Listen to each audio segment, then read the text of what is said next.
अजून जायत्यो वस्तू हांवें तुमकां सांगच्यो आसात, पूण त्यो तुमच्यान आतां मनान घेवंक जायना. स्वताचो आत्मो येतलो तेन्ना तो तुमकां पूर्ण सत शिकयतलो, कित्याक तो आपल्या बदोरचें उलोवचो ना. पूण जें कितें तो आयकता तें तो सांगतलो आनी घडचें आसा तें सगळें तुमकां कळयतलो. तो म्हाका मोय मारितलो, कित्याक जें तो तुमकां कळयतलो तें तो म्हजे कडसून घेतलो. जें बापाचें तें सगळें म्हजें, त्या पासून हांवें अशें म्हणलां, तुमकां कळयतलो तें तो म्हजे कडसून घेतलो. बाबण्यानो, जेजूच्या गुटाचो खोल खोल ओढ कळीत करून पवित्र आत्मो ताची मोहिमा कळीत करता. आपले वाटेन जेजू बापाची मोहिमा परगट करता. ताका आसा तितलेंय बापा कडचें येता. जी प्रकाशनी जेजू कोत्ता तिची जोर म्हळ्यार बाप.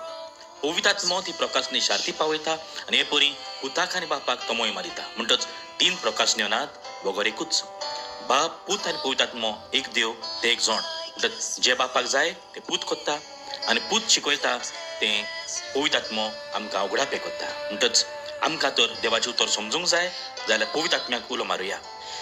स्वर्गीच्या राजाचे गुट जेजून उक्ते केले, ताची समजणी पवित्र आत्मो आमकां बरे भाशेन दिता. म्हणटच बाबण्यानो, पवित्रित्वेक उलो मारुया, पवित्र आत्म्याक आमचे भितर उलो करया आनी आमकां सगळें समजतलें.